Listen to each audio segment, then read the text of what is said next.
All right. Hello, hello, hello, everybody. How's everybody doing today?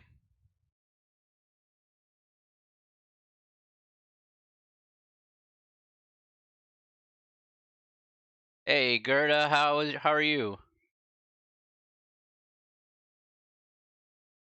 Hey, Planet, how are you? I'm doing good. Today's a good day. Positive vibes today, everybody. Positive vibes. JTS, my dude. I'm doing really good, man.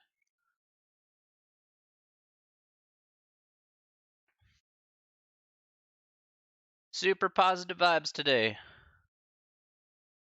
Hey. Nothing good happened, but it's just a matter of you just are in that feeling, You got positive vibes all over and you wanna share it. It's like, okay, that's cool, man. So right now I'm eating some Culver's a little bit. I got some of the cheese curds, you know, nom nom nom nom nom nom.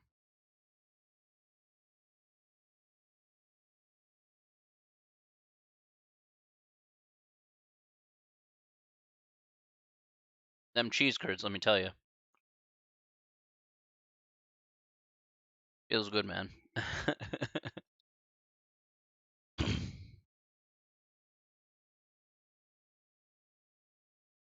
All right, that's good. That's good.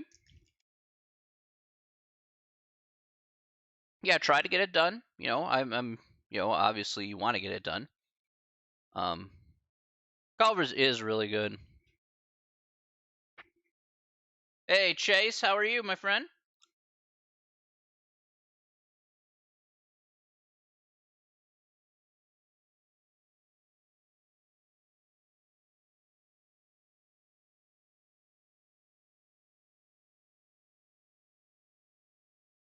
Uh, let's see. I had already mushroom and Swiss burger with mustard, mayonnaise, lettuce, and pickles and onions. And then I had the side of fries because I got the basket, and then I ordered the large side of cheese curds to go with that. So fair enough, Planet. That's all good.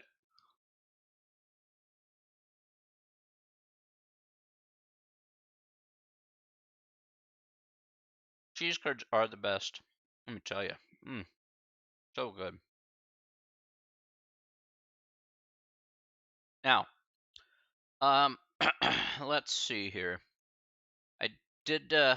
My day has been very good today. Positive vibes here today, Chase. Positive vibes. Positive vibes, everybody. There you go. Can't go wrong with positive vibes. When you know what you like, then you just like, I know what I like.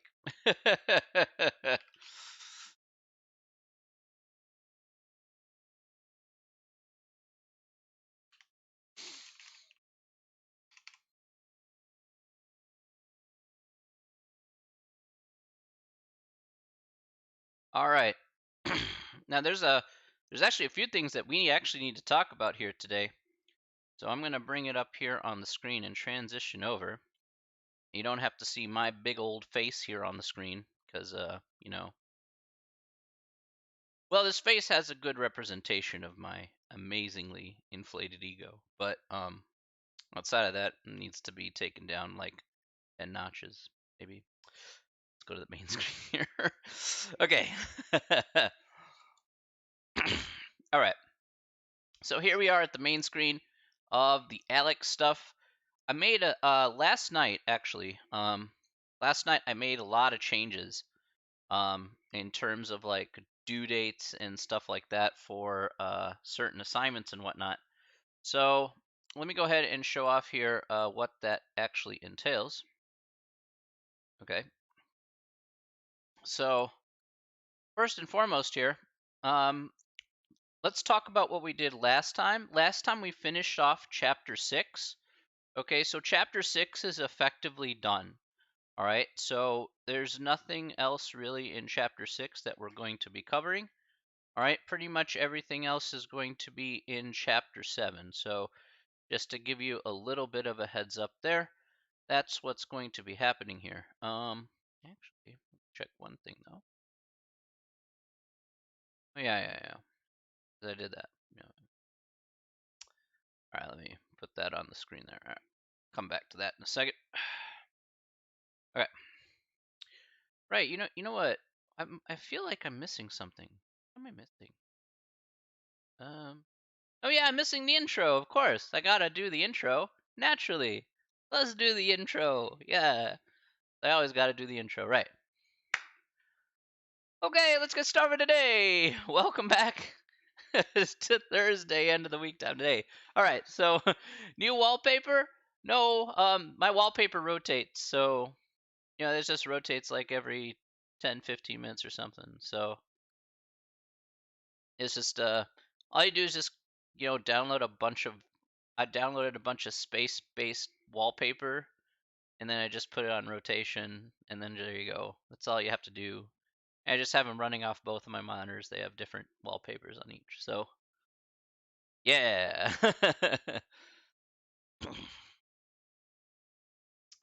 um. Okay. Now let's talk about. All right. Let's talk about the serious part here. Now I did a few things here last night that I want to make you aware of for everybody here in the class. Number one. Um. I have effectively opened up the last test, the test here for chapters 5 and 6. Okay, so chapters 5 and 6 test is up, and if you see here on the screen, the due date for this is on the 3rd of December. So the 3rd of December here, I've made the due date here for the test. Okay, obviously the practice test is open at that same time here. Okay, and whatnot. All right, so those two things are set, ready, and set to go. Okay, now a couple of other things here that are important as well. That's your birthday. Whoa. Just don't do it on your birthday. Do it beforehand and you'll enjoy your birthday. See? I gave you a nice heads up there. So there you go. All right. Now, let's talk about that would make me the cruelest man alive. The birthday gift is a math test.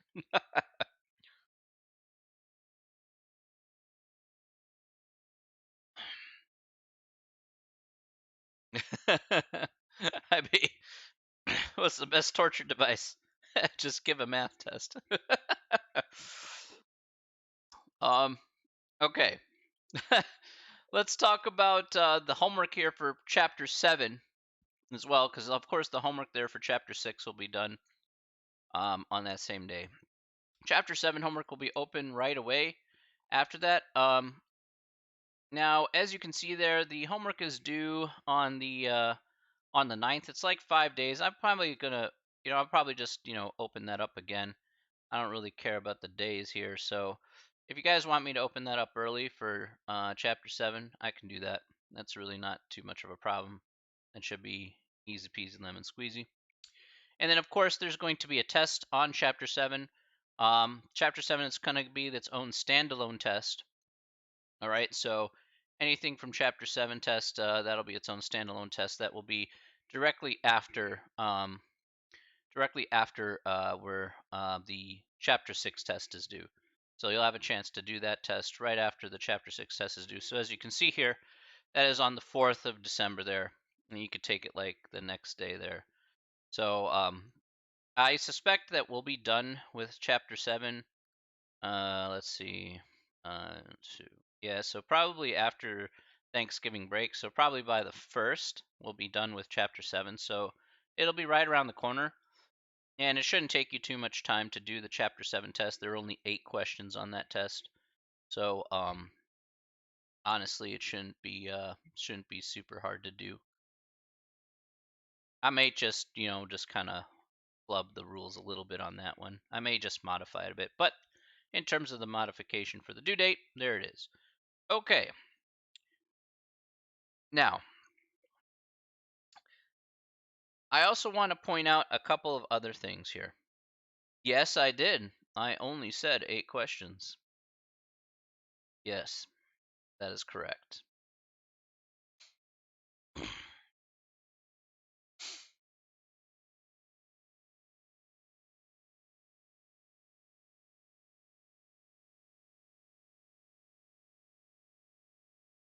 I mean, if you think that they're monster questions, if they're boss battles, I mean, that's cool. The cynicism is real and probably warranted.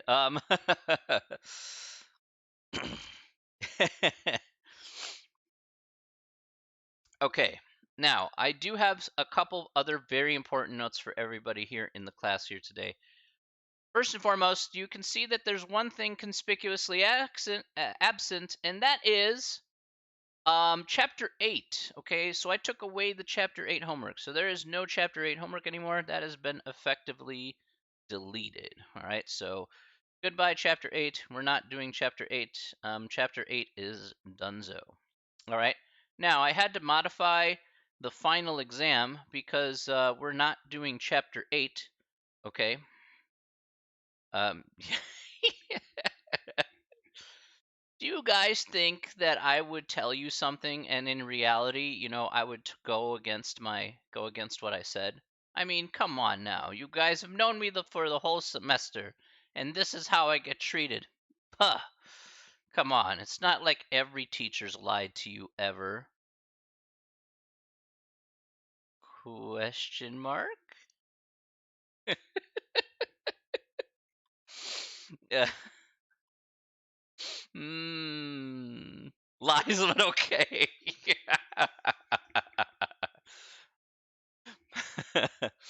I see I'm not going to win this argument.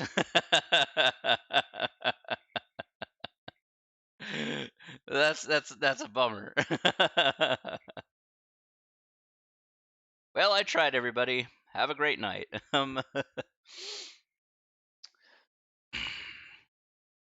Okay, so chapter 8 is gone. Chapter 8's no longer there. Now, on the final exam, the way it was made up is chapter 8 was included in the final exam. And so what I did was I modified that. I took away 3 questions. Oh, yeah, I'm not afraid. If you got receipts, you could present it back to me. Be like, look at this crap. Look what you did. How could you do this to me? All right. You got the receipts. You can provide it back. You get your money back. Okay. There you go. But not from me. Try it from the college, and then maybe you'll get like 50% back or less. So, or if you get any.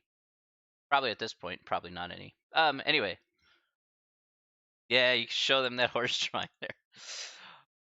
So what I did was I went ahead and I effectively took all the questions out that were chapter 8 based questions, and there were like 32 questions on the final exam. And so when I took those 3 away, you now effectively have 29 questions on the final exam.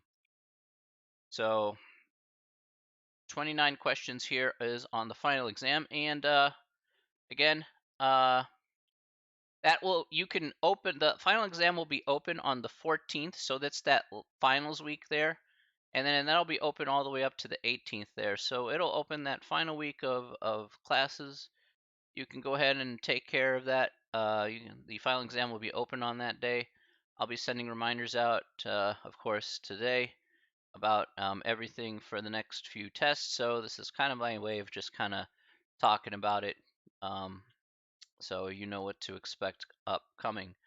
A couple other things here, actually. I'm going to kind of move this off here for just a second because I do want to check what I did here really fast. Yeah, so for the final exam specifically for the final exam, you will get, all right.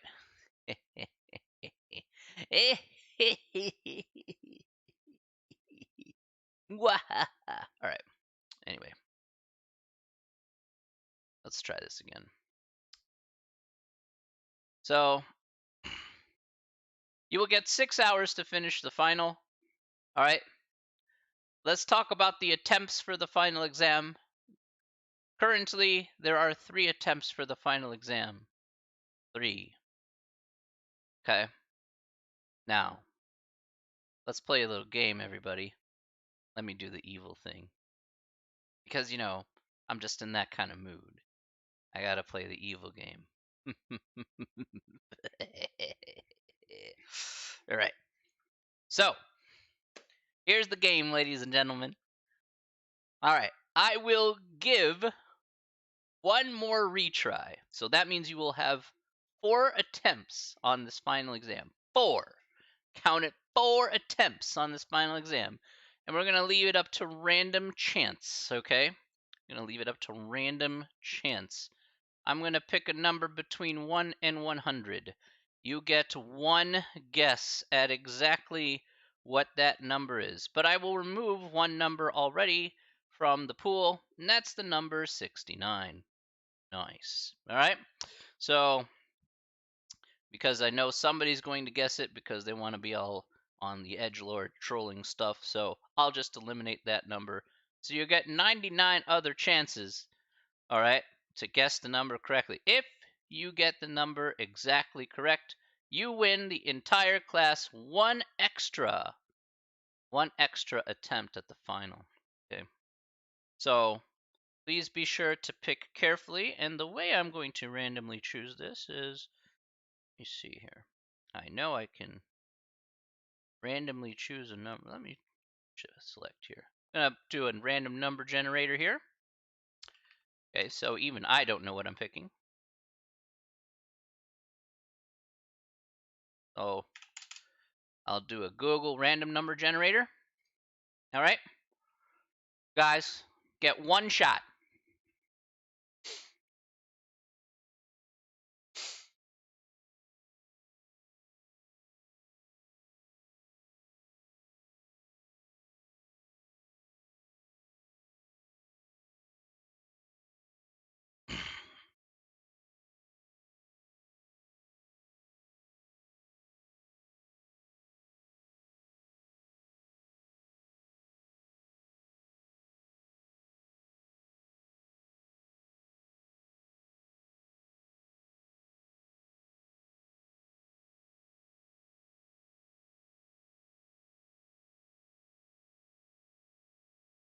All right, anybody else want to take a swing?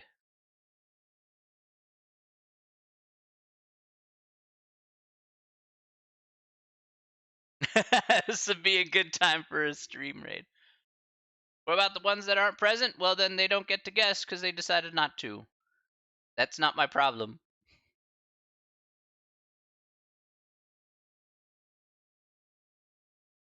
Okay, let's take a look at what the random generator has posted up. All right, I don't know what number this is. We're going to find out. Here we go. Our random number is 75. Do we have a 75? Yes, we have a 75. Oh my goodness. 75. Holy cow. I don't believe it. 75? You got it, buddy. You got it. Congratulations. You got one more. Because you put exactly 75, you all get one more attempt for the final exam. So now you get 4 attempts at the final exam. Count it. 4 attempts. All right. Congratulations. 75 is correct. That is definitely true. And to show you the receipts, there you can see 4 attempts, okay? The best score is your winner. And I will save that right now. Ba-bam. Congratulations, JTS. You have won everybody an extra attempt. There you go, buddy. Nice job.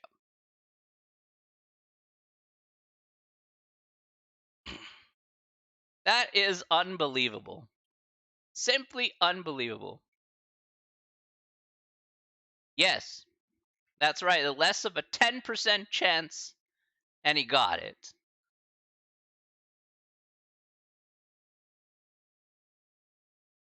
Well, I ain't gonna complain. I have followed through with my promises. Ba-bam. Congrats. See, positive vibes, they work.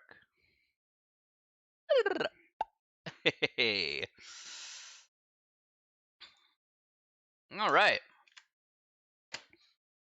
Nice job, guys. Nice job. All right, let's go to the material here today. We got stuff we got to do. But I love generating a little bit of an excitement to get things going. I think everybody likes it. Definitely worth my time. All right. Absolutely 100,000%. All right. All right, let's get going here. Everybody ready to go? Got your one extra attempt, man. Exciting. All right. All right, so let's go ahead and get started here with we're going to get into chapter 7. All right, ladies and gentlemen, chapter 7, which is talking about conic sections, okay? Conic sections here today. All right. So, today we're going to be the next three lessons here are going to talk about each respective conic section. Do one where we get all A's? Oh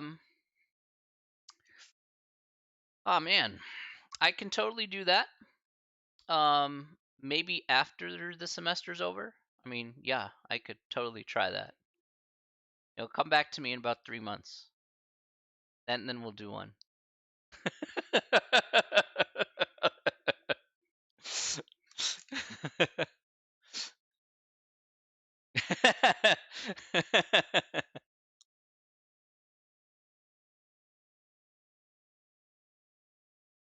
All right.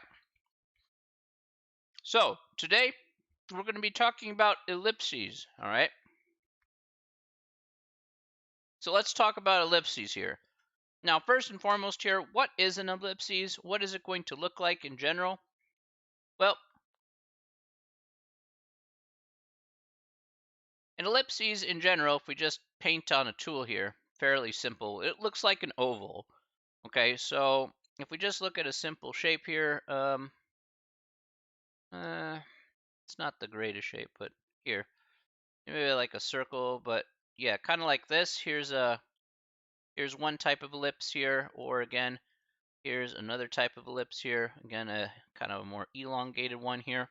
So these two generic shapes here would be shapes of an ellipse. And so we're going to need to find the equations of these ellipses, and of course we're also need to go ahead and graph them. Okay, so that's effectively what we're doing here today. Now we're going to need I'll come back to this momentarily here, but what we first need to discuss here is talk about the standard equation of an ellipse. Okay, so let's talk about the standard equation of an ellipse because we want to put it into a context that we can understand. Okay. All right.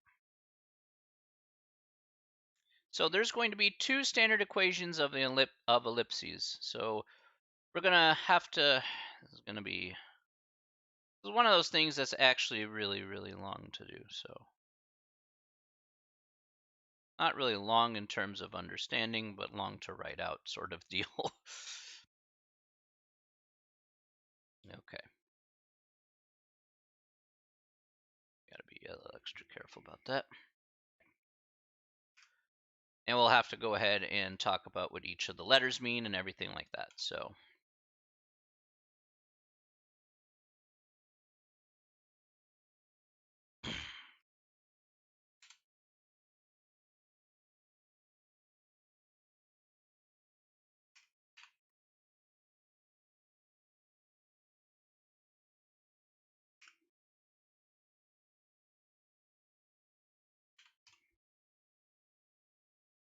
Not equals 1. Yeah, equals 1. Okay, so there's going to be two types here, and we'll talk about both types here. So just want to write out both types. So first and foremost,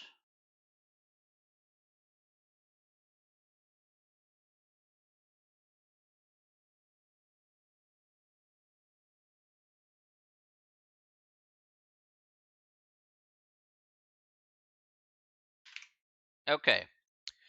So let's talk about each one of these, okay? And we're going to need to talk about specifically I want to talk about each one of these separately. So we're just going to do that here first and foremost, okay? I'm going to shrink this down to about half, and then I'll bring back the Word document here. Once again, we'll shrink that down to about half, and then talk about it. Okay, now this is the first standard equation of an ellipse, okay? And what I want to talk about here in this case is talk about exactly what, first of all, what each one of these letters mean, all right? And second of all, of course, some properties in relation to the letters that you see here.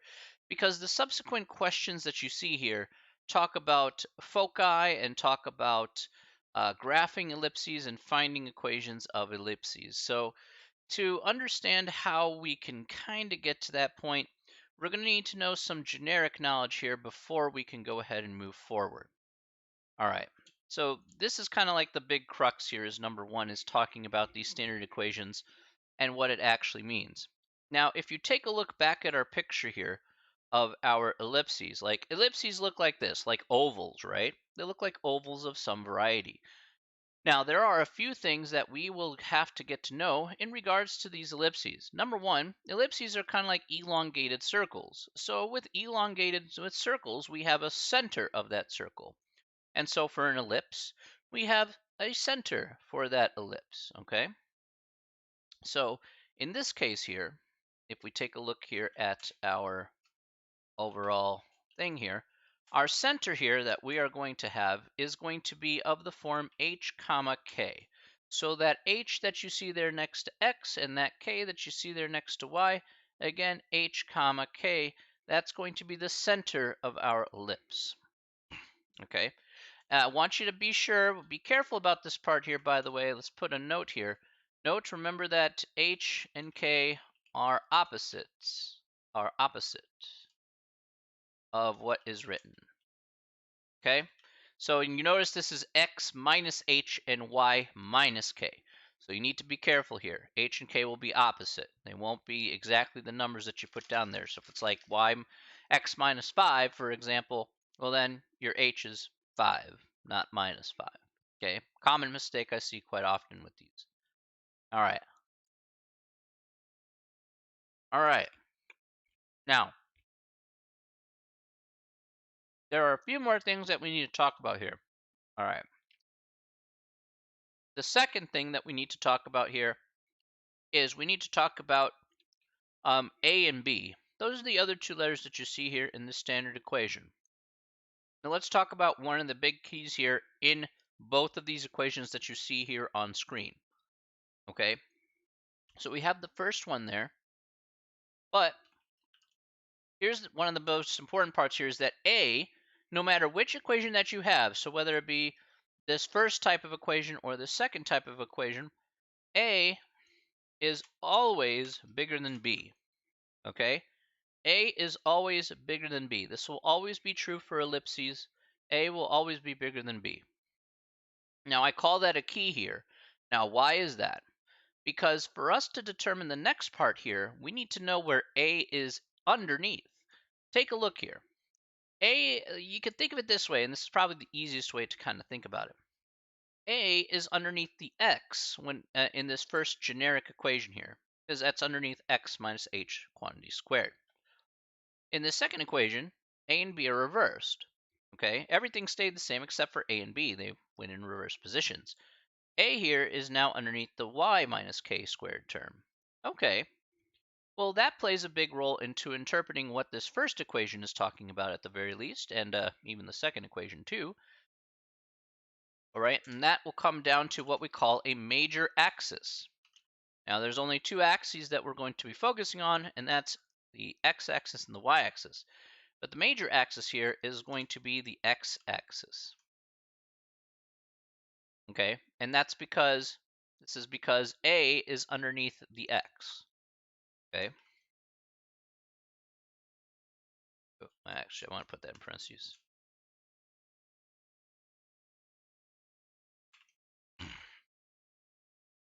Now, of course, with the major axis, that's the x-axis, there's also going to be a minor axis. Minor axis is the y-axis. So basically, you kind of default there. Now, let me go ahead and describe what the major axis is in terms of a, well, actually, you know what? I think it's easier that if we just take a look at a picture, I think we'll be okay. Now, before I do that, however, we still have a few more things to talk about here. And that is, if you remember how we draw a circle, right? Typically, we draw a circle with a center and a radius. And remember, with a radius, you just go up and down and left and right by some amount of units, and then you can draw your circle. Okay, for an ellipses, it's going to work the same way. Okay. This time, however, since it's going to be an oval shape of some kind, right? It's going to look something like this, right? It's going to look like one of these two things, okay, somewhere in the middle of a graph or whatever. Okay, what we want to do is we want to determine what our vertices are here or here, okay, depending on which way it's going to look. So what we want to look at here next is we want to look at our major vertices and minor vertices.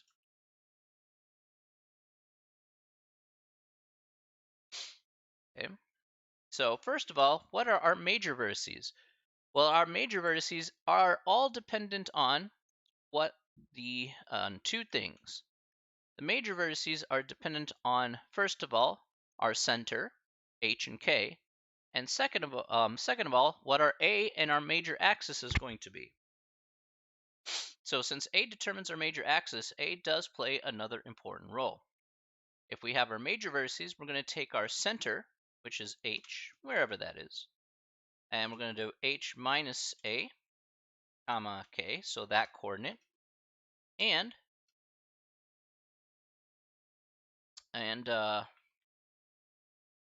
H plus K, H plus A, sorry, comma K, my apologies. So we add A and subtract A to get our major vertices, and we can also get our minor vertices here. Now, our minor vertices here is not based on A this time, however. Our minor vertices here is going to be entirely dependent on B. Okay, so B here is where, this is where B kind of plays a role. So we're going to have H, comma, A minus B. Would I save you if I was drowning in a pool? Sure, man.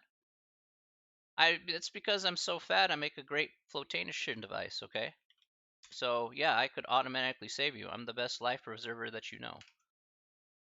I'm just gonna point that out there. All right.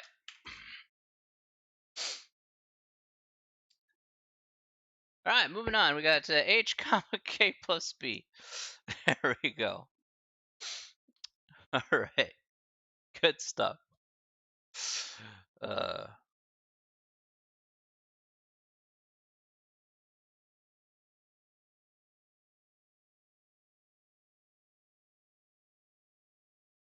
all right. Any questions about that so far?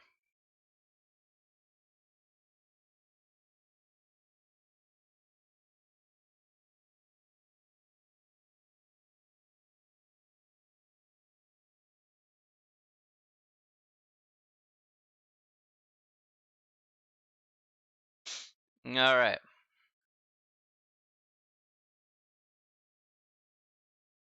So let's look at the shape of the ellipse here as well. All right.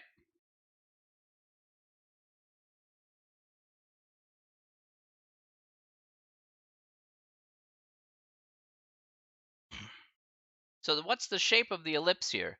So what's the expectation of the shape of the ellipse? So the expectation for the shape of the ellipse is going to look like this. Go ahead and actually,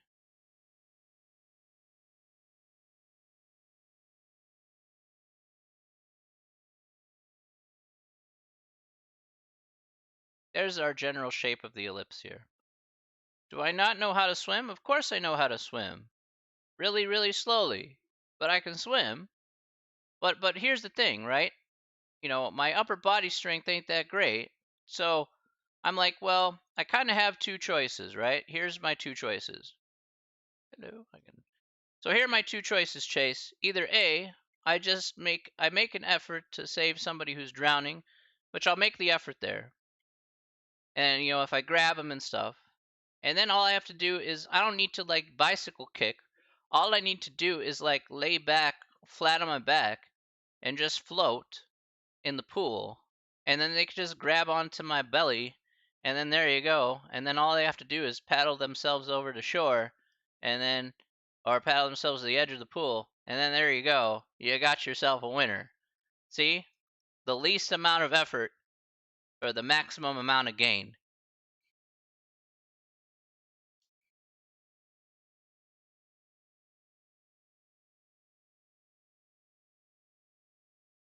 I don't like this image.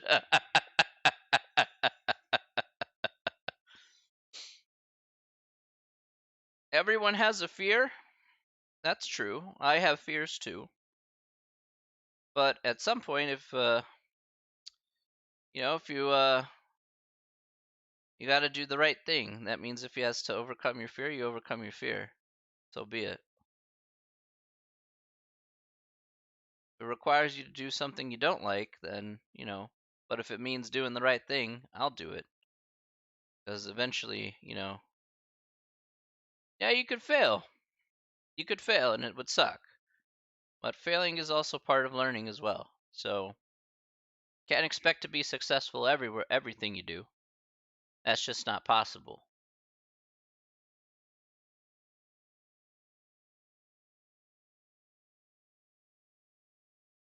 Tell me the last.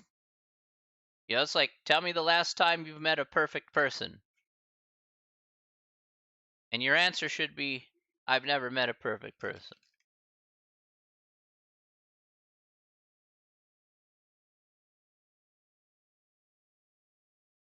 They don't exist. They never will.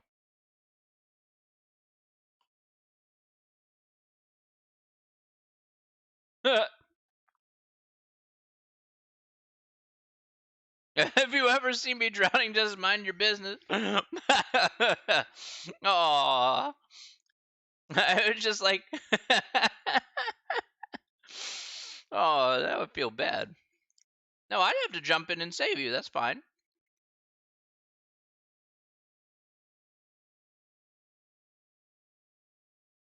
You gotta try.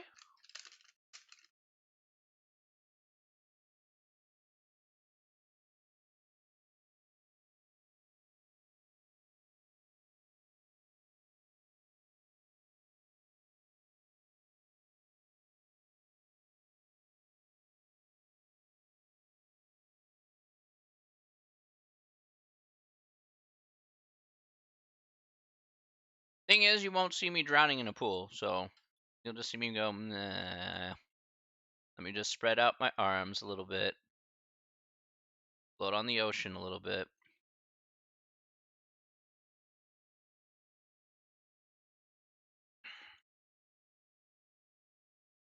Like, oh yeah. Yup, that's all I have to do, float on my back. I'd be like, well, if there's ever one benefit of Taco Bell and fried cheese curds, it's just that I don't have to try so hard. All right.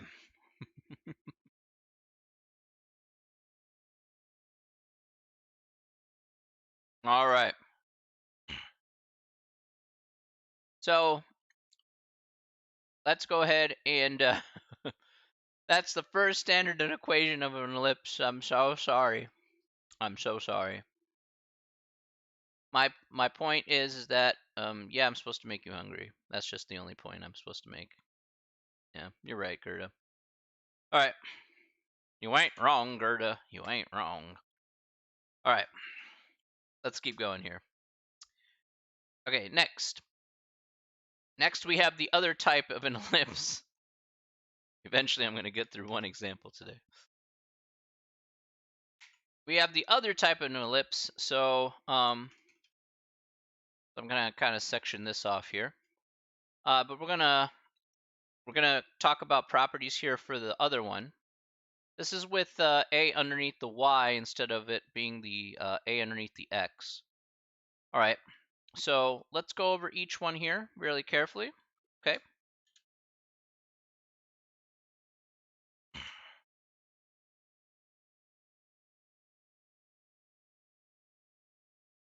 So the center here, once again, doesn't change. The center here is still the same h comma k.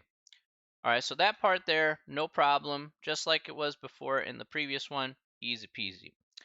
Now, the key differences here is that, remember, A is always bigger than B, but this time, the A is underneath the Y, instead of the A being underneath the X. So that means our major axis here, instead, is going to be the Y-axis, okay? So now the Y-axis is our major axis here because of where A is located. And the minor axis here is going to be our x-axis instead. So everything reverses around. So our major axis is now the y-axis, a minor axis is underneath the x-axis. Now, of course, this changes things when it comes to major and minor vertices. Let's talk about our major vertices here first. Okay, our major vertices are going to be along the y-axis here. So because it's along the y-axis, we're going to have h comma k minus a and h comma k plus a.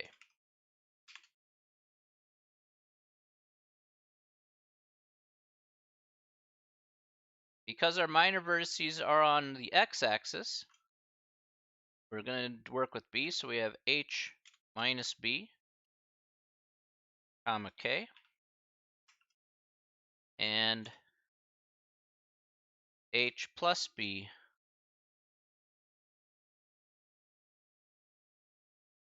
comma k. All right, so that's what we have there. All right, so those are our vertices there that we can find directly. Next, we do have the shape of the ellipse, so let's go ahead and put that there.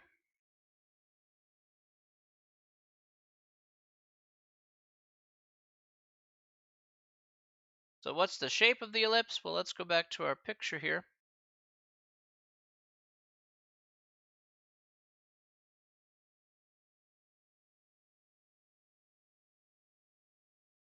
So here's our shape of the ellipse here. Okay, it's going to look like that. Right? It's going to go up and down as opposed to left to right. All right? So that's the shape of the ellipse, just like so.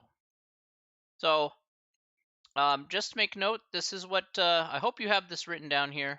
Just make note of these standard equations here, as we're going to use them in all of our examples here in this section in some way, shape, or form. This is what we want to get to, okay, when we get there. All right. Now, we have a couple more things to talk about here. We'll talk about those and then we'll start putting like a bunch of stuff together here. So there we go. Now there is one more part here that we need to talk about here, and it talks about the foci for an ellipse. So the foci here for an ellipse. So how do we find the foci for an ellipse? Now, what are the foci for an ellipse? Essentially, the foci is, if you think about it this way, they're like 2 points inside the parabola, or not parabola, inside the ellipse, I should say. Sorry. There are 2 points inside the ellipse along the major axis. Okay. That are an equivalent distance from the center. Okay. So there are the 2 points inside the ellipse along the major axis that are an equivalent distance from the center. All right, that's what the foci are. So if I looked here, for example, let's go back to our little mini painting picture here. What would the foci be like here? In this case, the foci could be here, and the foci could be here. So there's 2 of them here. And inside the ellipse here, maybe on the y-axis, it would be here, and here would be the foci, for example. Okay, so that's basically kind of like what we're looking at there for where the foci would be. Yeah, just as a visual representation. In any case, there is a mathematical representation to find the foci here. So at least let's talk about that here first and foremost, and then we will talk about the rest. Sounds like a plan. All right. Okay, so first and foremost here, we have to find that distance that's equivalent from the center here. We're going to define that distance here using A and B. So that distance is going to be called letter C, okay? So to find this foci here, we're going to have to find another thing called letter C. Now, letter C here, to be specific, let's go over that here. And, no, that should be plus, right? Or do I have that backwards? Probably. Yeah, okay. I want that. I want that. Okay, good. There we go.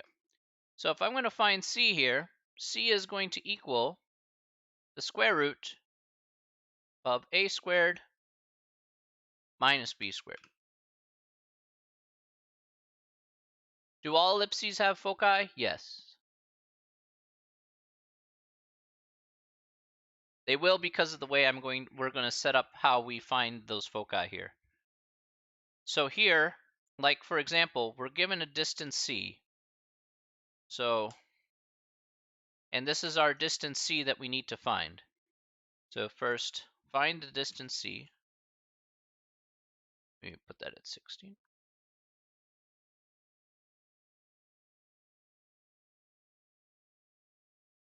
Find the distance C using the formula below. Okay. Now,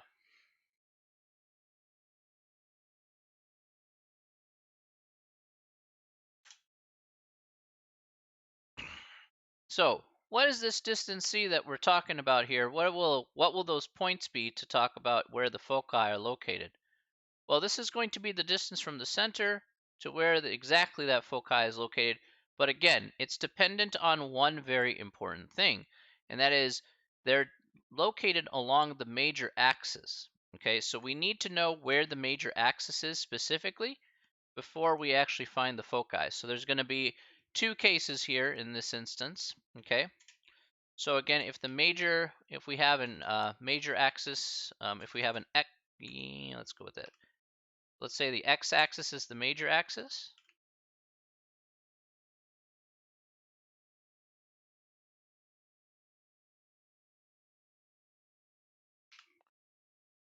So let's say we have the x-axis as being a major axis, then all we're going to do here is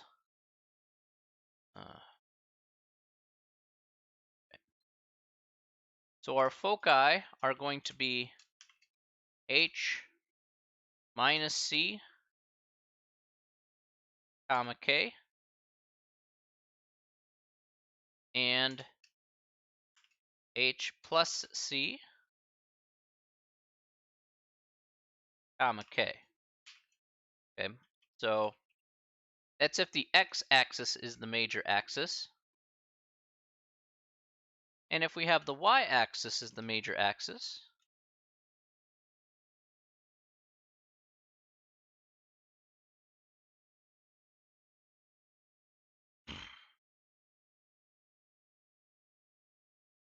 then the foci here in this case is going to be h comma k minus c and h comma k plus c. Okay, so this is if the y-axis is the major axis. So you can see the importance here in this, even in these basic, just talking about the basics here, of how important it is to identify your major axis here first, because it sets up pretty much finding the information for the rest of the ellipses in the rest of the problem. Okay. Now,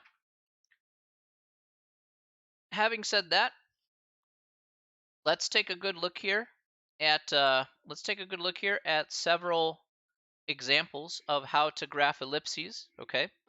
If we don't get through it today, we'll just finish it up for next time. I try to do one section a day, but in some cases in Chapter 7, there's a lot of material, so I can understand if we don't get through everything. Okay. So what we're going to do first is we're going to determine how we can graph the ellipse just based on the information that we see here. All right, so let's go ahead and write the first example down right away.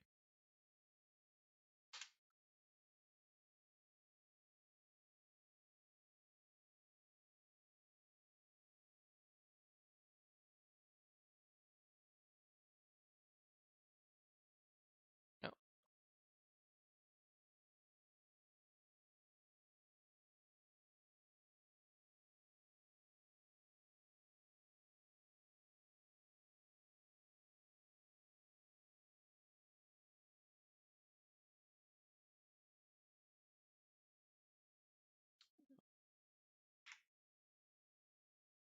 Okay,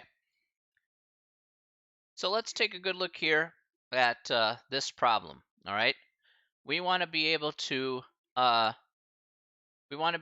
first go ahead and we want to graph this ellipse here overall, but we need to talk about the steps about how to do so. So let's go ahead and do that right now. And why is this not half screen? I don't know. All right. So let's talk about step 1.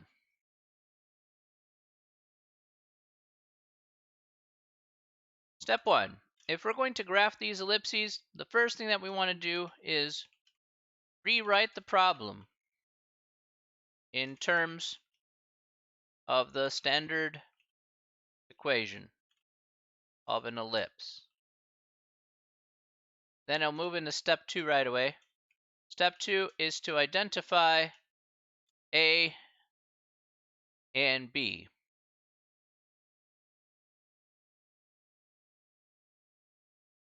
Actually, we won't even identify A and B. We're going to first, instead of identifying A and B, we'll say find the center. We'll start with that and then we'll work our way out. I think that's fine. Find the center of the ellipse. Again, that's going to be H comma K. All right. So let's talk about what we're going to be doing here specifically. Okay, so I'm going to put this on the paint tool here. You have this in your notes here, so I'm going to be messing about a little bit. So that's why I need the paint tool here. It's a little easier. All right.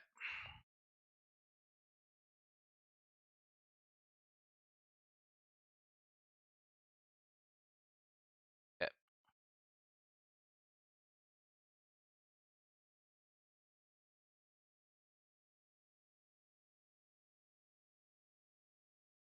All right.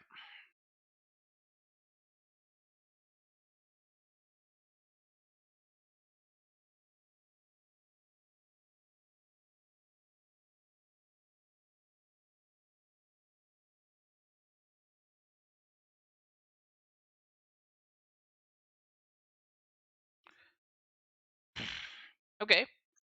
So the first step here is to rewrite it in terms of the standard equation. So if we go back to our standard equation here, all right, our standard equation is going to have, again, A and B here are basically numbers quantity squared, okay? So we're going to rewrite this using the standard equation here. So to find the standard equation, let's rewrite some number squared is equal to 9 and some number squared is equal to 4. So how can we rewrite 9? How do we rewrite 9 in terms of a number squared?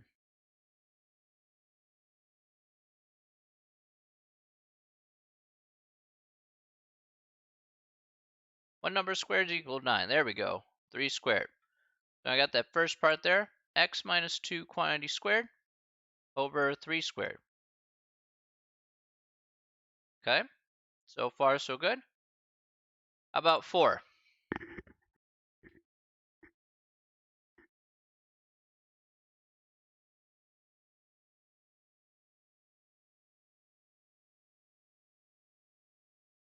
All right, 2 squared. All right. It should be y minus 1 squared. My bad. Okay, so we have it in the standard that we want. This is exactly what we're looking for here. Okay, no craziness, that I assure you. All right, now let's go to step 2. As step 2 is stated, we want to find the center of the ellipse. Okay, let's find the center. What is the center of this ellipse? What would be the center of this ellipse?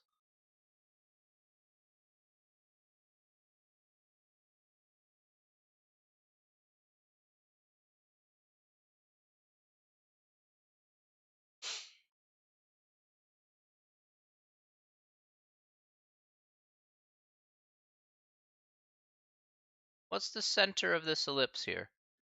Based on the, remember, we want the center of the ellipse here, okay? 2, 1, that's correct.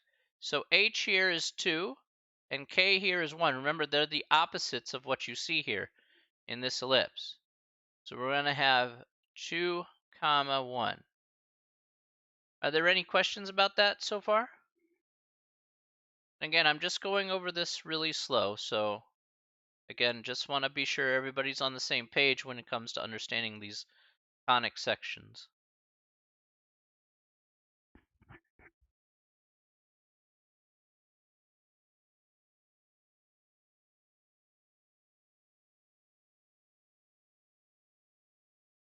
Okay.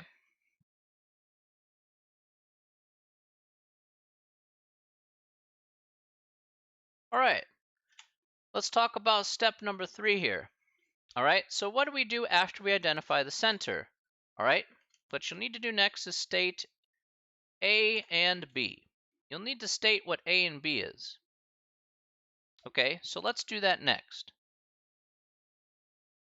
So what is A and what is B?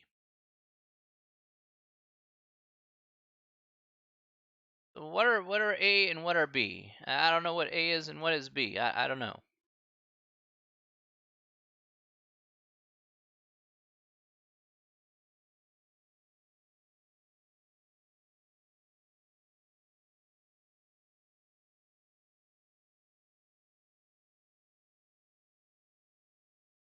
I'll scroll back up here. What's A and what's B?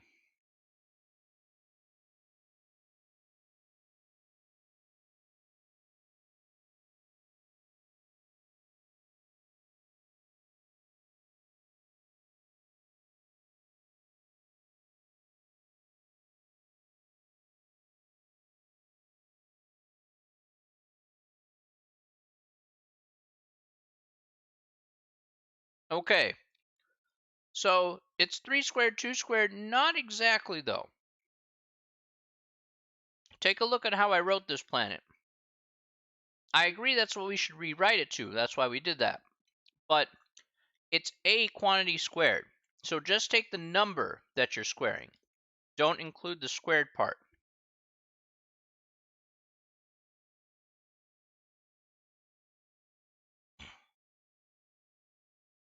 So what would you have if you did that?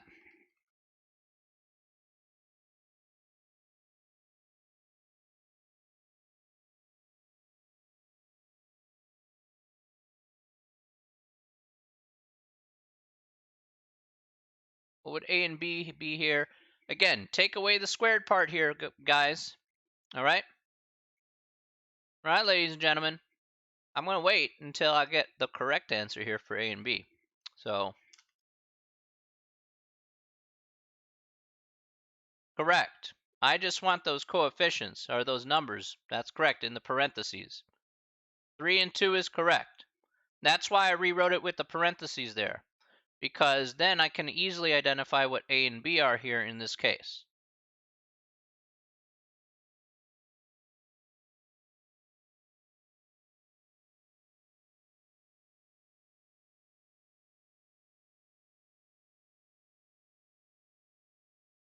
Don't forget that A is always bigger than B, by the way. A has to be bigger than B. All right, so don't forget about that factoid there.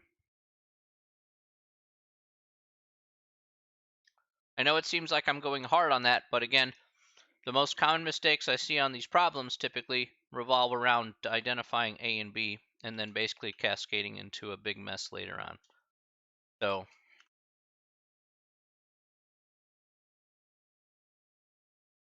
that's why I have it as its own separate step.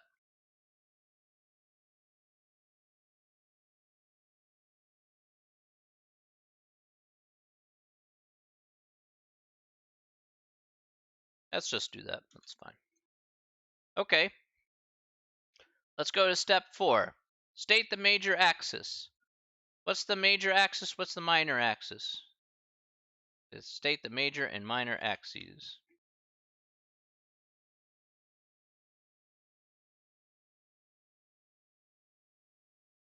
What's our major axis here?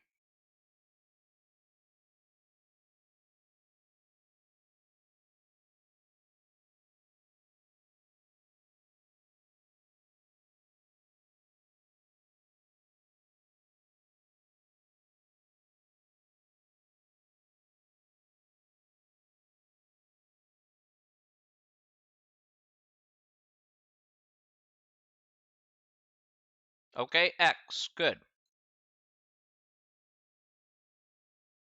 And we know it's the x-axis here because A is underneath the x here. So remember, go back to our very beginning here.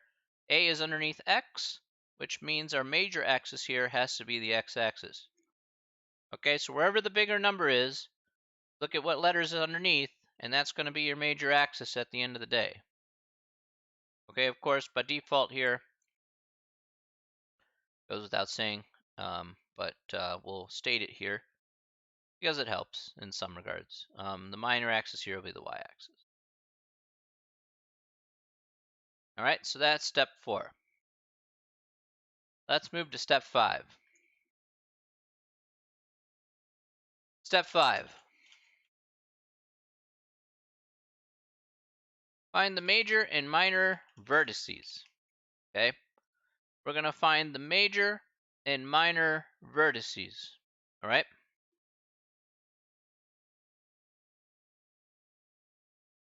Now let's talk about the major and minor vertices here.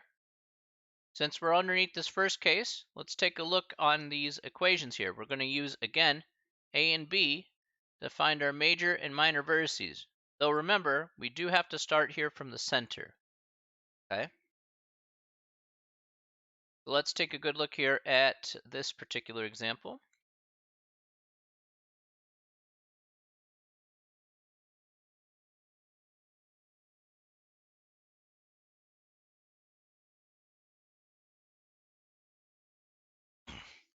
Okay, so A here is equal to 3, okay, and B here is equal to 2. So we're going to start from the center here. Let's talk about our major vertices.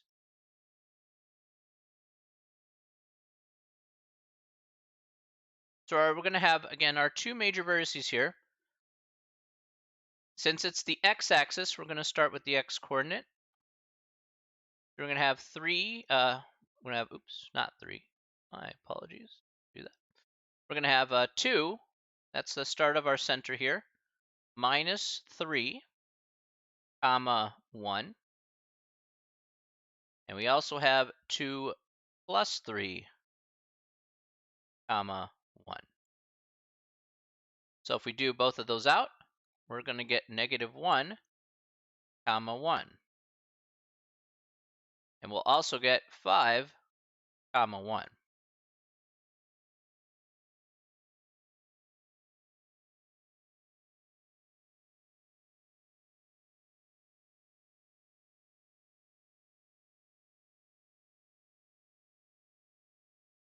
Right? Then we have minor vertices. Right? So minor vertices here are going to be pretty straightforward. So again, we're going to use B this time though. We're going to use B this time with our y-axis since that's our minor axis. So starting from the center, we have 2, comma 1 minus 2. And we also have 2, comma 1 plus 2. So here we get our 2 minor vertices here, 2, comma negative 1, 2, comma 3. Okay, so those are our minor vertices that we have there. All right. All right, so far so good. We're working our way there, though. We're almost there, though. Almost. We just need to find 2 more pieces of information. Okay. Next is going to be our next step. So our next step here is going to be, going to do 2 steps in one here. Step 6, find the foci and graph the ellipse using the previous steps. All right. So we're going to find the foci and then graph it. That's what we're going to do. Now, if we're going to talk about the foci here, specifically, I'm going to make this a bit smaller so it's easier to read.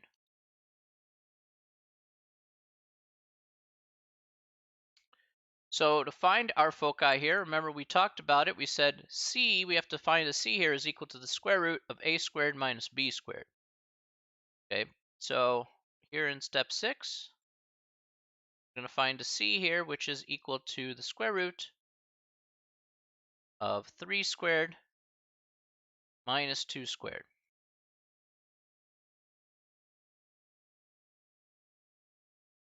Now doing that specifically here, we get 9 minus 4, which is equal to the square root of 5.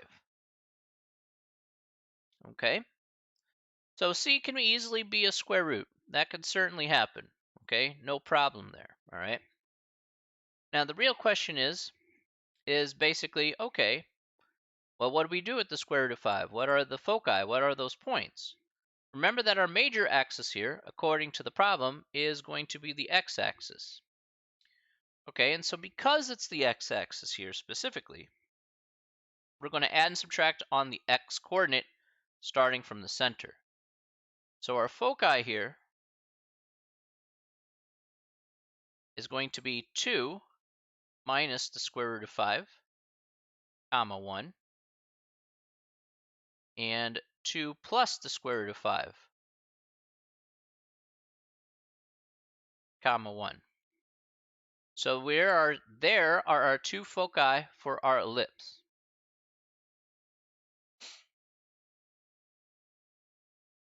Okay. So really quick before I get to the graphing part here, are there any questions anybody has that they're confused about?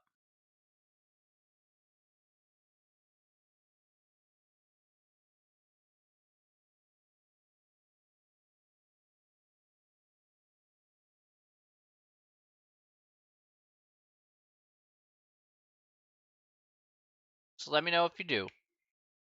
Okay, because this stuff, I'm going through it excruciatingly so just because step by step ellipses is a lot of information to take in. So it's a lot of information dump today. Well, as will the other 2 sections for sure. Just a lot of dumping of information.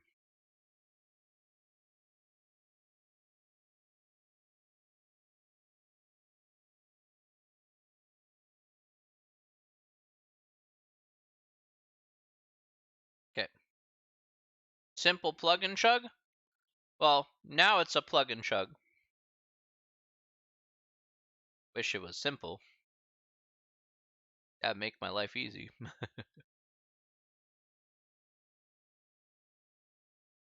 Let me grab a little bit more space here. All right, there we go. All right. All right, so I just needed a little more space here to put out the ellipse. Let's go ahead and do that right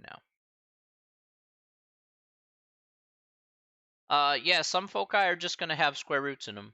That's the simplest form of the foci. Yeah, that's it. Because, I mean, it's going to be a messy decimal, but you don't want a messy decimal. You want to leave it as square root of 5.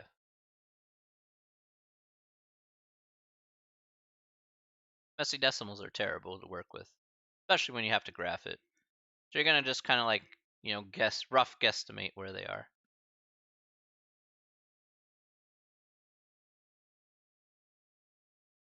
let's start off with our center, though. I'll show you how it is with at least the graphing part here. Our center is right here at 2, 1. This is where our center is. However, that's the first part of our process here, is 2, 1. Now, the next part here that we need to focus on is, of course, the major vertices, of which we have these two guys, -1, 1, so right here, and 5, 1, so 5. So in black here, we have the two major vertices. Okay, purple here, we'll have the two minor vertices that we found here in also in step number 5.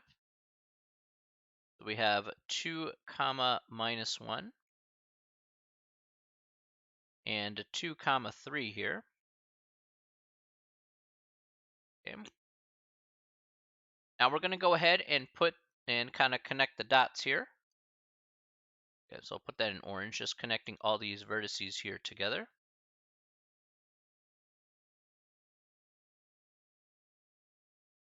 Okay.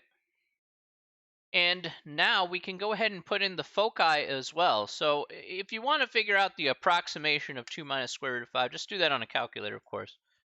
2 minus square root of 5, according to the calculator here, is minus 0.23, so about minus a quarter, very close to a minus a quarter. And 2 plus square root of 5 here is going to be 4.4 and a quarter. So your foci here, let's put them in red, be like minus a quarter. It'll be in line with the center here, but it'd be like right here is where the first foci would be, and then like 4 and a quarter here. Again, you guesstimate a little bit, and it's right there. So marked in red here are our two foci here in this case, and that is essentially the graph of your ellipse.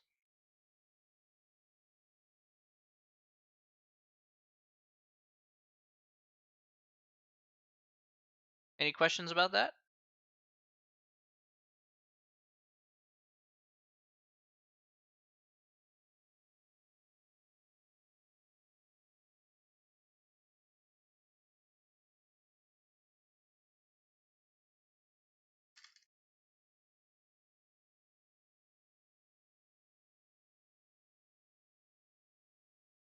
Mm-mm.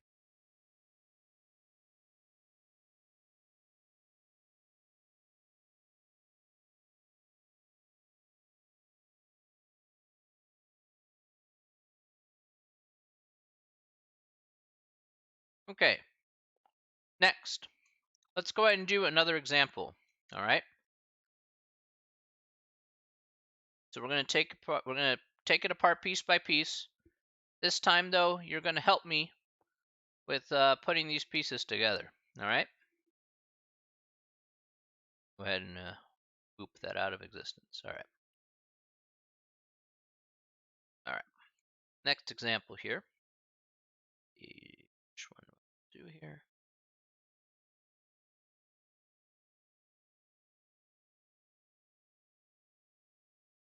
Yeah, no problem. That one looks okay. Think about that for a second. Oh, okay, got it. Cool.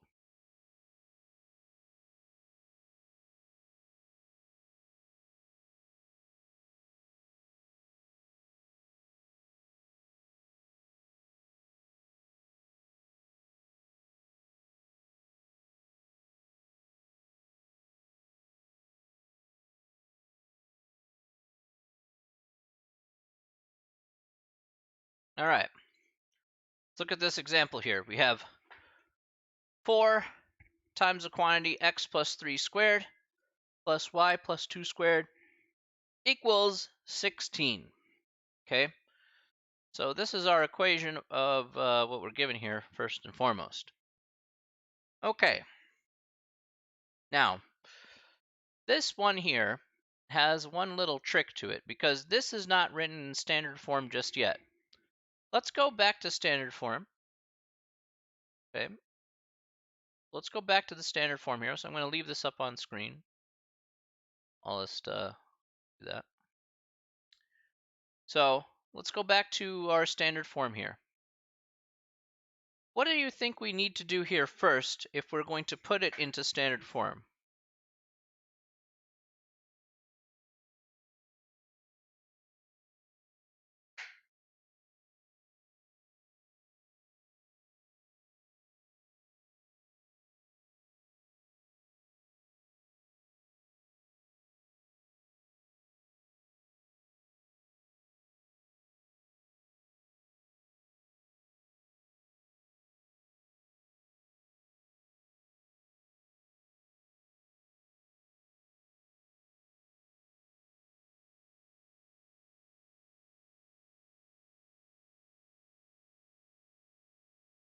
What do you think we could do first here in this example?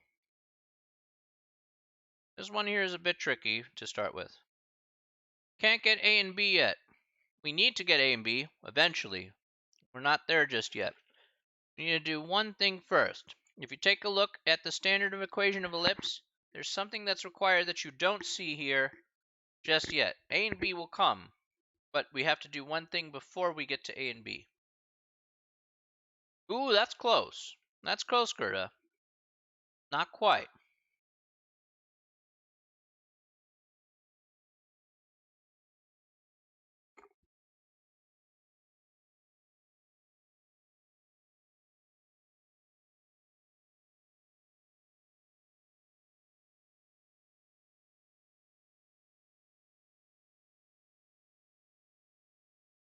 This one here is kind of the critical thinking question I knew I was going to come up with today, so.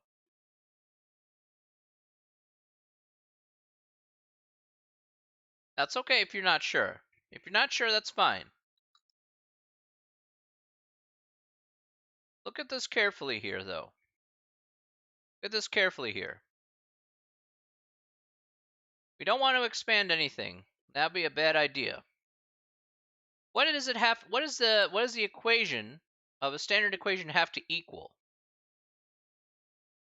Okay, 16 says 16. Divide by 16. That would be correct. That's right, Fidel. All right. So if you see here, the standard equation ellipse has to equal 1. As it stands right now, the equation equals 16. I can't have that happen because I have to have it equal to 1. Otherwise, there's no way that we can actually set that out. You can only see... Wait, what? Oh! Yeah, that would be helpful because I'm dumb. All right, there. There you go. That a little bit better? Um, Chuck.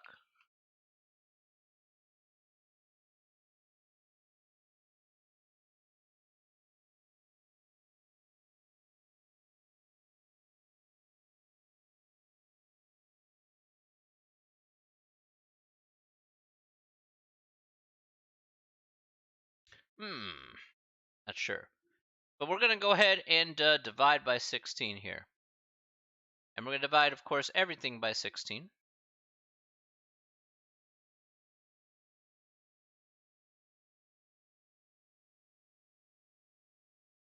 Okay.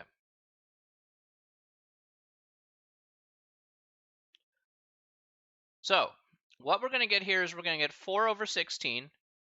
5. Ooh. Getting there.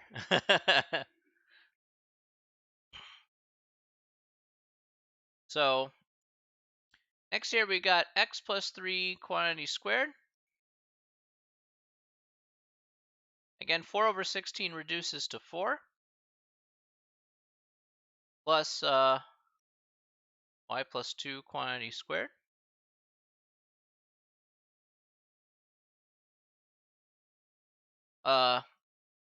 Over 16 equals 1. Wow, these guys, man.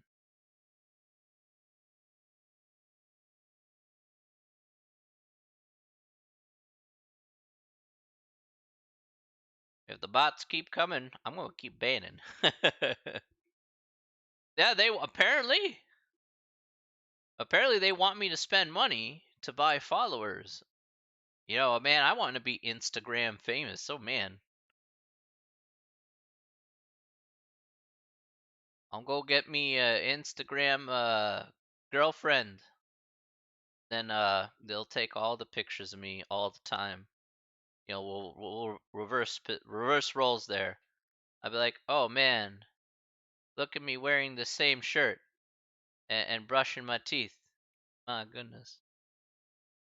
All right. So if 4 would become 2 squared and 16 would become 4 squared. All right, Gerda, that's correct.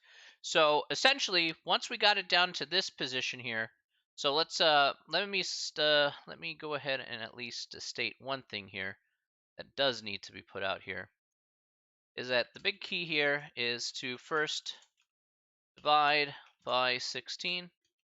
So you have the equation equal to 1. Okay. All right. Now, let's rewrite this. Okay, so this is going to be now from here on out is step 1, where we're going to rewrite this. We're going to have x plus 3 over 2 squared plus y plus 2 quantity squared over 4 squared. And that's going to equal 1. Okay, so that's step 1 here. What about step 2? Remember, step 2 here is finding the center.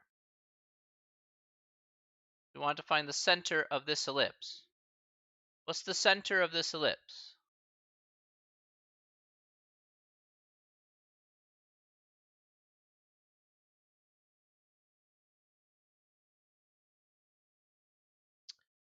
Not quite, Gerda. Not quite. That's A and B you're referring to, but I want the center, H comma K. Take a look back at your notes there.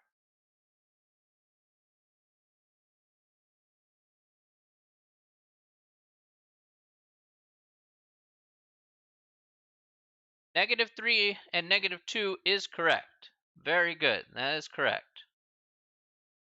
So -3, -2. Remember, this is your H, which is the opposite of +3, and your K, which is the opposite of +2. All right, so we're good to go there. Okay. Now, I'm going to agree with you, Gerda, here about the two numbers that we have here. Now, the question is, what is A and what is B? What is A and what is B? That's what we have to state next. We have to state what A is. We have to state what B is.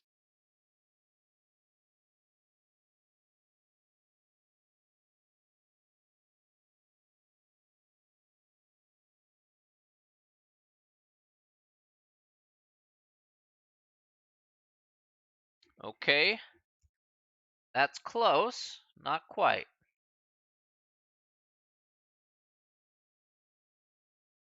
Don't forget the key here. Key here is that A always has to be bigger than B. Okay, so that has to be true. A is always bigger than B. I know. That's why we go over these problems here together. We gotta smooth out the wrinkles there.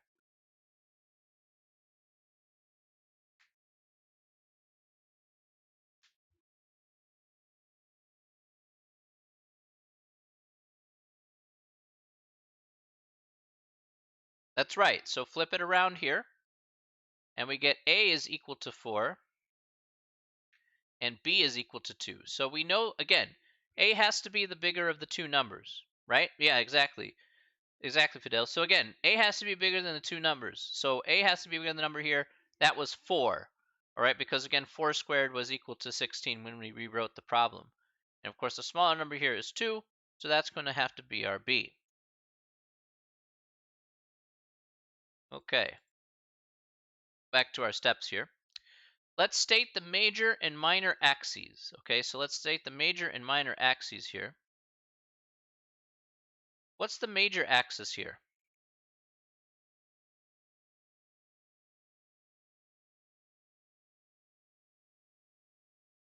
Is the major axis here the x-axis, the y-axis? The y-axis. That is correct. Okay, the y-axis is correct. Now, again, that's because 4 here, the 16, the bigger of the two numbers there, is underneath the y. So because the bigger number here is underneath the y for A, then that means it's going to be the y-axis.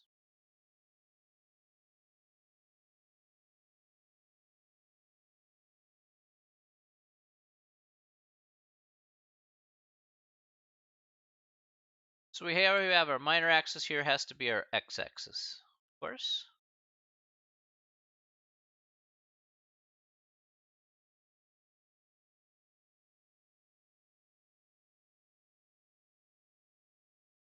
All right. So now we have that set up and ready to go. Let's find out what our major and minor vertices are. So major, minor vertices.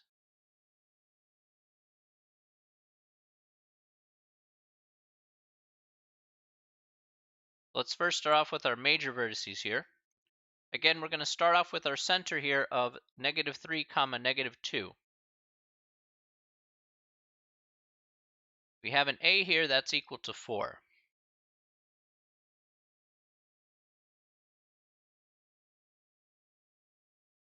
So I'll put this out here, -3, -2 plus 4.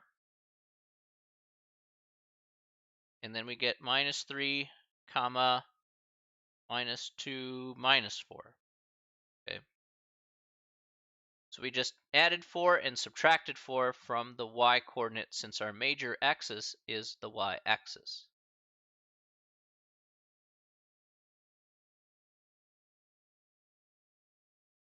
Okay, and what do we get here for both of these points?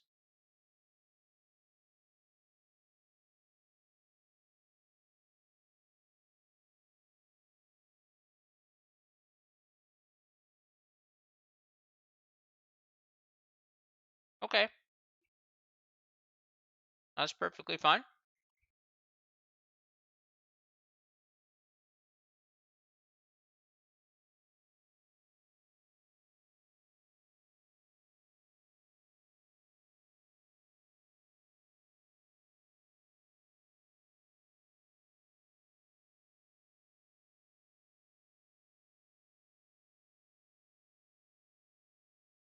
All right, everybody. Gerda says she's not going to answer, so I'm going to have you guys answer. She has answered a lot. You guys answer for me now. Otherwise, I'll sit back, relax for a while.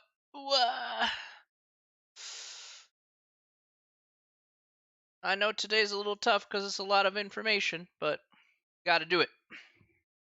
All right.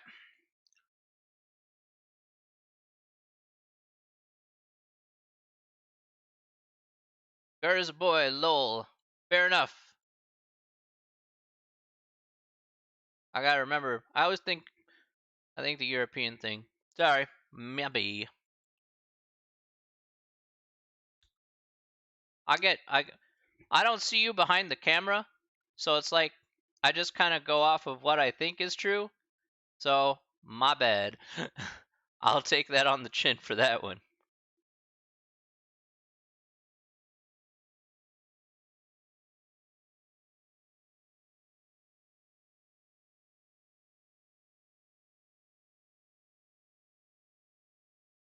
All right, so our major vertices here, indeed.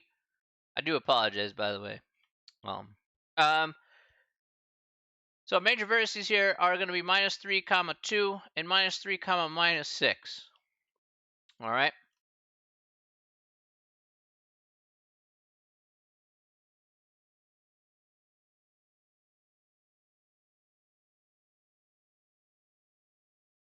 All right. Let's take our minor vertices here. Trust me, I would. Trust me. If I offended you, I do apologize. It's not intentional. Trust me.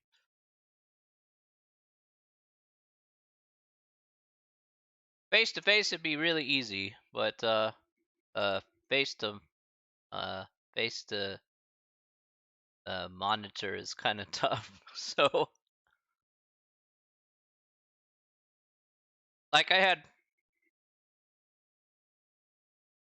the pi completion chart if you're talking about the knowledge check, the knowledge check is not part of your grade. The knowledge check in Alex is built in. I can't really remove it, unfortunately. Because I got asked about that, and I thought you could remove it, but you can't, because I think it's built into the actual programming. You have to take this knowledge check at random times. So Alex is really weird like that.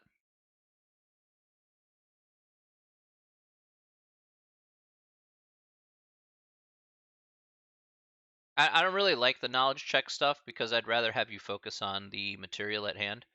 But if it's like whatchamacallit, yeah, if it's built in, then I can't really. It's like they basically make it in a way where it's like completely unavoidable. And I'm like, wow, guys, you don't even give me an option. I'm like, thanks, you guys are the best.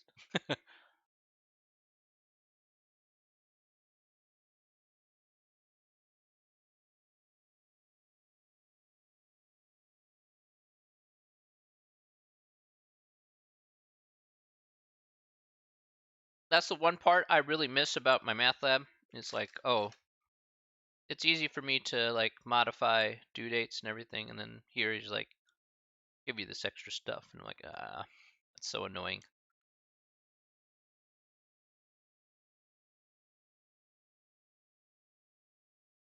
All right.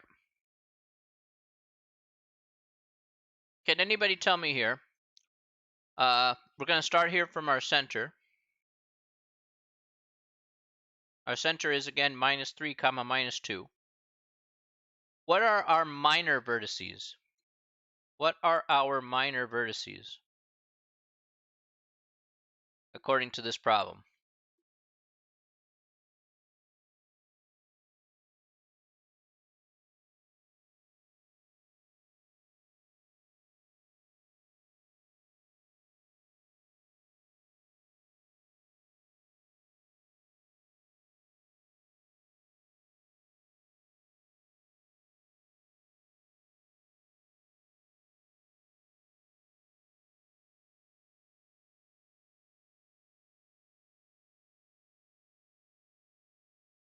What are our minor vertices here? What do you think? Start from the center we have here, and don't forget to use B. Okay, let's try that.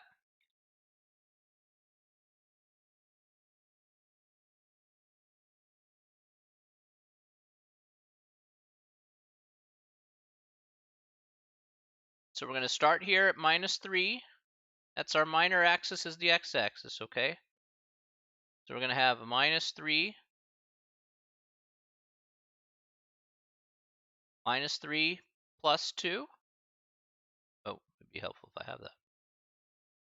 -3 plus 2, comma -2. We have -3 minus 2, comma -2. So -1, comma -2, good. And -5, comma -2, -2.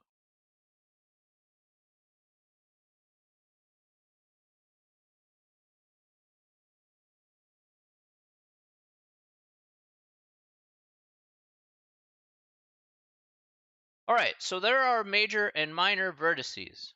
All right, so that is step number 5. Let's do this last step here, step number 6. Step number 6 is to say find the foci and graph the ellipse. Let's find the foci here first.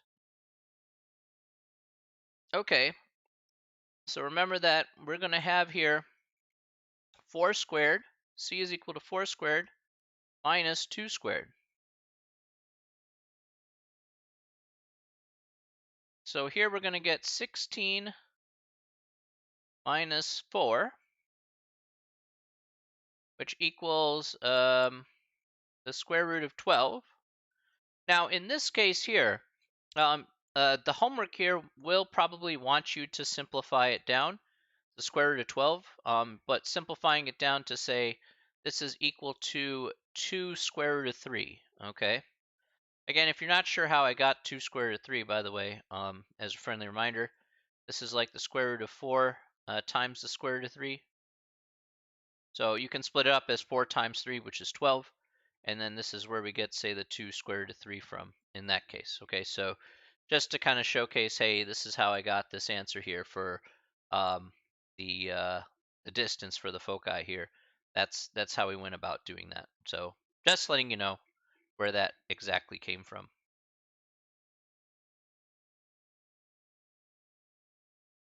Now remember, the foci here specifically is on the major axis, the y-axis in this particular example. So because this is on the y-axis here, we're going to start from the center here. We're going to go minus 3, comma, minus 2, minus 2 root 3. I keep doing that.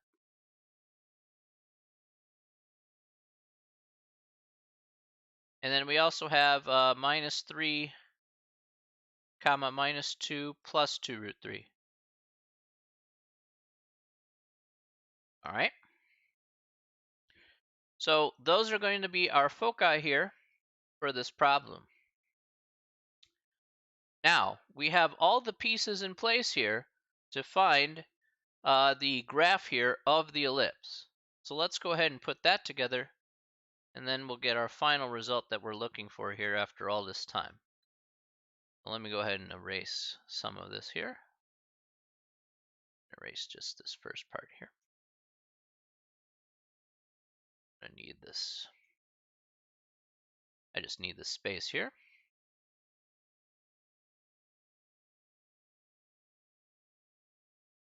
So here we have our center here of minus 3, comma, minus 2.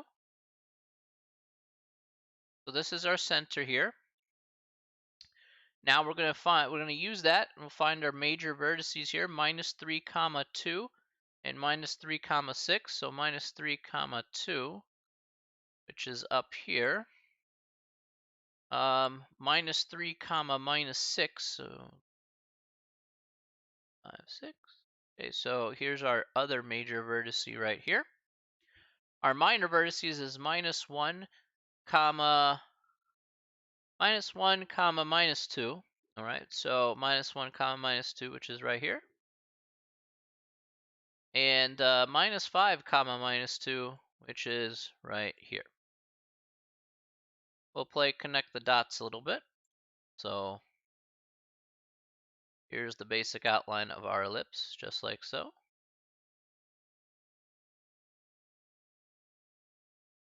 Okay, and now all we're going to do here is we're just going to go ahead and put in our foci here. Again, you can use your calculator for this part here to kind of approximate where the foci should go because you have square roots. And minus 2 root 3. So we get minus 5.46, something like minus 5.5, almost.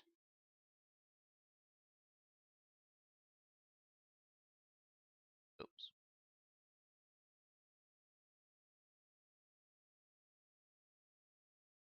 Okay, and then the other one here is like 1.46 or 1.5, close to it. In either case, you'll write that in the homework there. And then we get here, we get minus 3.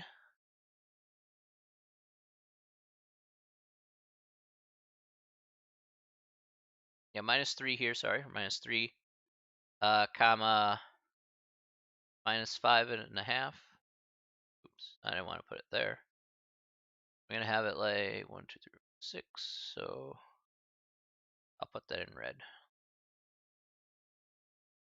So our first one is right about here-ish, and our second one here is about 1.5, so right about here-ish. All right, and though that is going to be the graph of our ellipse, just like so. Okay.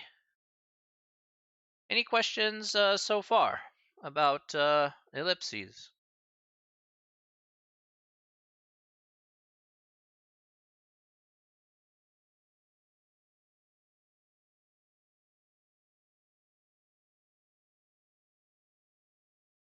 No. Okay.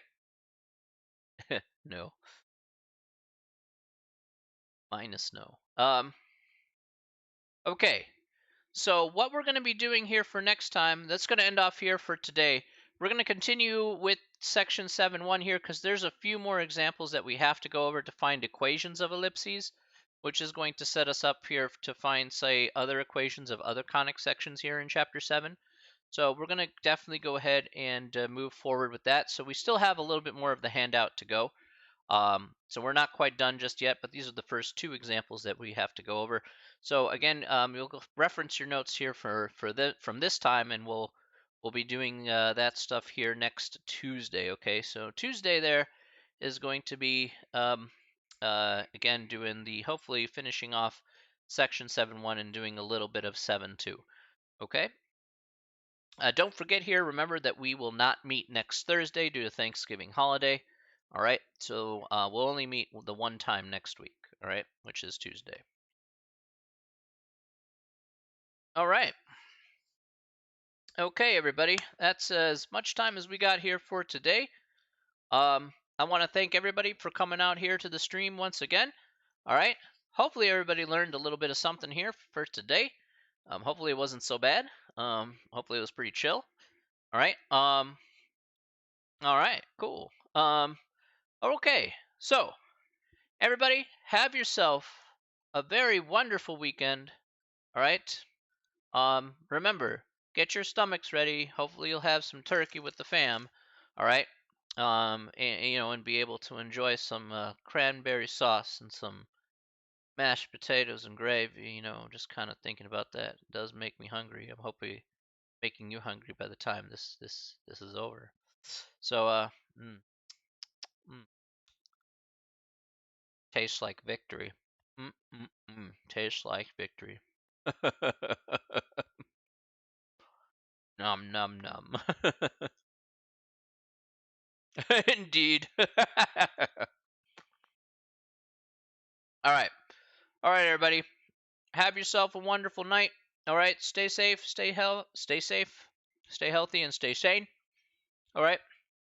And I'll see you all next week. You guys know where to find me. Email me if you're having any issues, okay? All right. Take care, everybody. Have yourself a great one. And we'll see you later. All right. All right. Take care, everybody.